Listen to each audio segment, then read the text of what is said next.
Sarah McLeod, welcome to Australian Musician. Thank you very much. Thanks for having me, Greg. Good to see you again. You're playing the Melbourne Guitar Show for us. I am. In August. I'm just wondering, do you remember noticing the guitar for the first time as opposed to bands or songs? Absolutely, yeah. I used to, my cousin had a Les Paul, a black Les Paul custom, and I used to go to his house and just look at it, and it'd be on a stand in the corner, and I didn't know how to play it, and I didn't really personify it being anything connected to some sort of ensemble or something I'd hear in the radio, because when I listened to the radio I would just hear singing. I never thought about what was behind it. It was just something to sing along to. And then there was just this piece that would sit in the corner at my cousin Dave's house, and I would just stare at it, and it was just sexy. It was the sexiest thing I've ever seen. Like, I don't play Les Pauls because they're too heavy for me, and I don't like the fact that they're thick at the top and they're rigid and they bust my wrist because of my shocking technique. So I don't play them, but I love looking at them, and he had one, and I just thought that it was the coolest thing ever, and one day he taught me a couple of chords, and then my world changed. So what was your first guitar? I bought a acoustic. It was a Fender acoustic, and then my first electric was an Ibanez, Sunburst Ibanez Les Paul shape. That's where I realised that I couldn't actually play them because they were painful. And then I moved on to this. Okay, yeah, so this was my first proper guitar. So there was the acoustic and then there was the Ibanez, but this was my first Gibson. And I don't know why I bought an SG. I don't remember what attracted me to it. It's not like I was an AC/DC fan and thought I have to have that. I just remember thinking I had to have one like my cousins, but it was too heavy. And I think, I don't know, someone must have just said buy this, and I bought it, and I didn't realise how much I would love it. But I have grown to really love SGs. They're part of my body because they're so thin. And they sit up next to you, and when you play, it doesn't feel like there's anything there. It's really easy. Strats have that as well, but they just don't have the same feel. There's just something about these. And so I just became the SG dude because I have all these other guitars, but I don't really play them because this is my number one guy. Have you had much done to the guitar over the years? Yeah, I have. Most of my guitars, I pull out the pickups at the back, and I put in Gibson classic humbuckers, so they all sound the same at the back. And the front, I pull out, every guitar has this, I pull out the humbucker and I put in a single coil, so that instead of hitting foot switches to go from dirty to clean, I use the toggle switch. So I go to the back pickup and it's dirty, and then I have this one on like sort of 3 or 4, like really low volume, and I flick to the front and that's my clean sound, but it still has a bit of grit in it, and it feels like it flows better from the dirty to the clean rather than using a foot switch and swapping channels. So it doesn't sound like, oh, scene change. It's just like it sits in, especially when you're playing and you hit your 1 on the dirty and then you flick, in between the beats, and then you go to your clean. It's really groovy and fluid. It's good technique. So I've done that to all the guitars. So when I go into the studio, they all sound the same. They're great for live, and then I'll be with producers and they'll go, what else you got? And I go, I got this. I'll plug it in and it'll sound the same. No, wait, there's more. Sounds the same. So this is my other SG, and it's the same. I was searching for one identical to the brown one. It's the same year. It looks the same, but it's lighter. I don't understand why. I don't know what it is about that weird brown one. There's something about it. But before I bought this one, in my search to try and replicate the brown one, I bought one just like this, but I didn't notice that this pickup here was just a little bit further up the front, and I didn't notice, and I took it to a guitar shop, Klingen Guitars. Do you know that, Jeremy Klingen? Anyway, I took it to this guitar shop and I was like, tell me why this guitar doesn't sound like this guitar, and can you make it so? Whatever you have to do to it, butcher it, I don't care. I want it to sound just like this. And he was like, well, for a start, your pickup is too far at the front. I was like, but it's the same year. And he was like, well, they vary. So I sold it straight away. And then I found this one. I ended up taking a bath on it. But once I get an idea in my head that I want something, I don't care. I just go, I must have that. So I got rid of the other one. I bought this. So it's the pickup's in the same place. The tailpiece is identical. But it still doesn't sound like that one. It's close, much closer than the other one. But it's a bit lighter, and it doesn't sound like that one. There's something. The brown one is really tight. This has got some sort of rumble through it. I still love it, and it's better looking, but the ugly one is, for some reason, always just been the best. So you can't judge a book by its cover. Okay, so this is my Gibson Hummingbird acoustic, which I bought in maybe 15 years ago, and I have carted this thing around the world, and I've beat it into submission because I figure instruments are here to be played. I'm not one of those people. I'm not a collector. I don't buy something. Anyone who buys something from me in the future is going, don't buy it from her, it'll be beat up. But I use them, you know.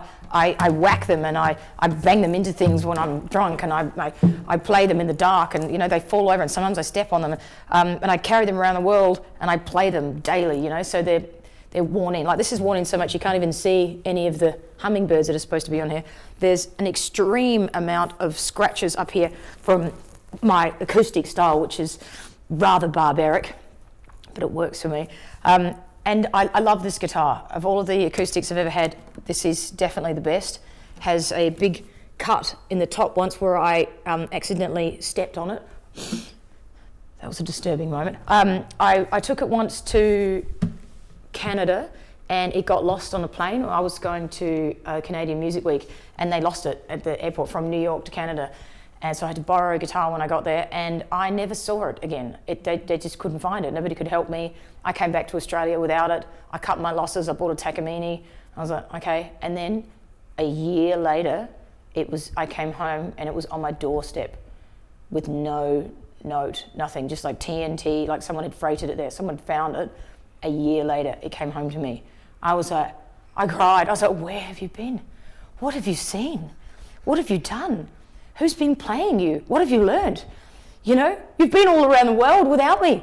So I went aside and I kissed my Takamine goodbye, and I said, I'm sorry. It was like when, you know, the ladies who marry army men and they go to war and they think that the husband's not coming back, and they find another husband, and then one day the door opens and there's the husband, and they're like, oh, sorry, baby. You know, it was like that. So I had to lose the Takamine, and now we're together again, and I love it. It's dirty, it's mean, and it sounds warm. Brutal, brutally brutal. I mean, brutally beautiful. Now, this next lot I have here, it's a sort of separate operation that I have for a different gig. So I wouldn't play this in the Superjesus. I wouldn't play it in my acoustic shows, but I was doing a duo for a while there, which was myself and a drummer, and I was playing like Marshalls, big electric, dirty Marshalls, and I had a bass rig on stage, and I was playing both the bass and the electric through this one guitar because I sort of designed this gig, right? So I put a bass pickup under these bottom two strings that only picks up signal from these two alone, and it goes to a separate out jack, and this other jack is just normal guitar. So I plug the guitar in through my normal channels to go to the Marshall, and then the bass, which was only getting this signal, would go out and through an octave pedal, and then into a bass DI Sans amp thing, and then into the Marshall, into the Ampeg. And so I relearned every song so that I was always holding down a bass note while I was playing the chords. So you can't play open chords anymore. Everything has to keep a root note down. So I sort of relearned my whole set and did it that way, which was working really well. But then I thought I need two, because if I break a string, I'm in trouble. So then I got this old guy here, which is, I've had this for years. This is like a home job. The neck is a Telecaster and the body is a Strat. And I thought I'll butcher this, because I didn't really want to butcher a Gibson, even though, you know, I'm not opposed to it, but I thought I'll butcher these first in case it didn't work. So I did the same thing here, exactly the same. Bass pickup in there, two outs. And so I've had this guy for ages, and this one here, this green one, I actually got from Billy Thorpe. He gave it to me before he died, because he told me that I was in a dance music phase, and he was like, what are you doing, kid? He used to always call me kid. What are you doing, kid? You need to play more guitar. Have this and play more guitar. And I was like, okay. So I thought that he would be proud of the fact that I butchered it and made it something unique. So yeah, these two guys go together on tour, they're mates, and they never play with the others. Never the twain shall meet. And this is what year is it? I think it's a 60-something. It's a 60-something Fender Telecaster thin line guitar. my old boyfriend bought me this for my birthday. I was going to Chris from Silverchair, he bought me this for my birthday. He laid it on my lap with no case. And I was like, he goes, close your eyes. And I opened it and I was like, no way. Of course, my first instinct was, it's not black. And then I thought, just be happy you've been given a guitar. I'm grateful. I'm kidding. But yeah, so this is a beautiful guitar that I use only in the studio. I never use it live. I think it's just, it's got that sort of thick body thing that I have trouble with live, because I play so hard that if I use one of these, I come home with bruises, but I get big welts on my wrists from the way that I play, so I can't play this live. But in the studio, it sounds great because it's a really tight sound. There's something about this pickup, it's tighter, both on the clean and on the dirty. It's a really good, tight studio sound and keeps its tune really well. So it's always good to have this one around. So who are some of the guitarists that you've admired over the years? I like guitar players who play like really melodic, simple stuff. I've never been into widdly diddly guitar players. I just don't really understand what they're doing, nor do I care. I can't follow it, I can't remember it.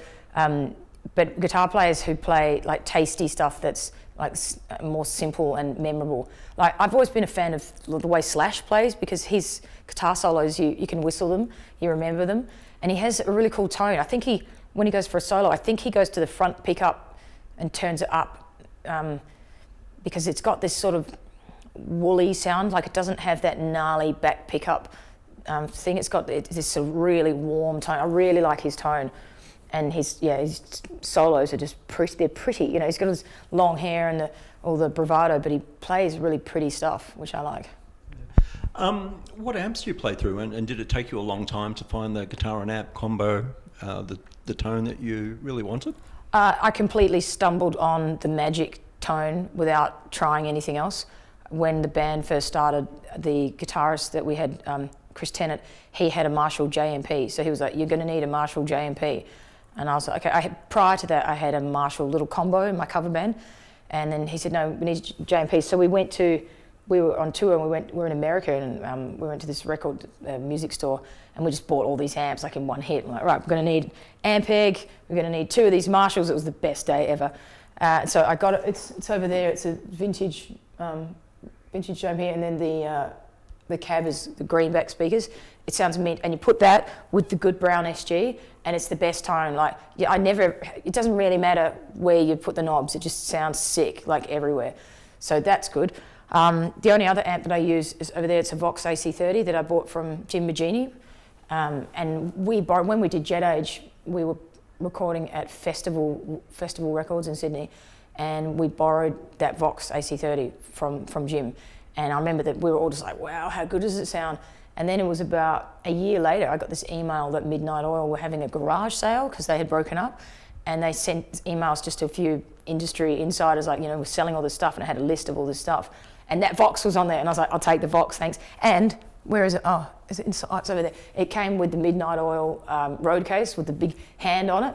So, that looks cool. As I said earlier, you're playing our Melbourne Guitar Show in August. What are you looking forward to most about playing the guitar show? Well, I'm actually nervous about playing the guitar show because I'm playing with a lot of, there's a lot of really good guitar players there. And I play guitar, but I don't really fancy myself as much of a guitar player. When I play, and I can do it, but I'm thinking like, why have they got me there? So I guess I'm a little nervous about it, but I'm excited to be seen in such good company. So it puts a little rocket up my bum and makes me try a little bit harder. So I need to put together something interesting for the show. I think I might do that bass and guitar ensemble rather than just the normal straight up, just so I've got a little edge, a little competitive edge. Have you played like a guitar show, anything like that before, where you're playing to a lot of musicians? No, I don't think so, no.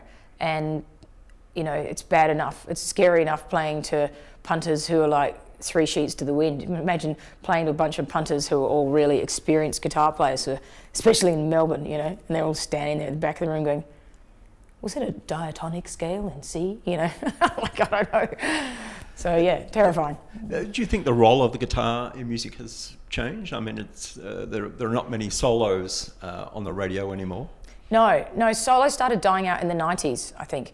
I remember we made a conscious effort to actually not play too many solos. I remember our guitarist used to say, let's get Sarah to play the solos because it's going to sound naive. And if I play them, because he was really good, if I play them, it's going to sound too 80s metal. So, you know, we'll get the chick to play it. So I was like, great, I get to play guitar solos. And he would teach me, and that's how I learned because he was a guitar teacher. So he taught me everything. But yeah, I've noticed that the guitar, it's because rock and roll is not sort of fashionable as much as it used to be, which is a shame. So people now are using guitars in more experimental ways, which is cool, like with effects and like, you know, cleaner sounds, and putting it into all different kinds of softer music and electronic music even. But as far as like, you know, straight up 4 on the floor meat and potato sounds that we grew up with, yeah, doesn't seem to be as common. But I'm sure it will come around. People will get sick of the quiet and they'll want to put the earplugs back in.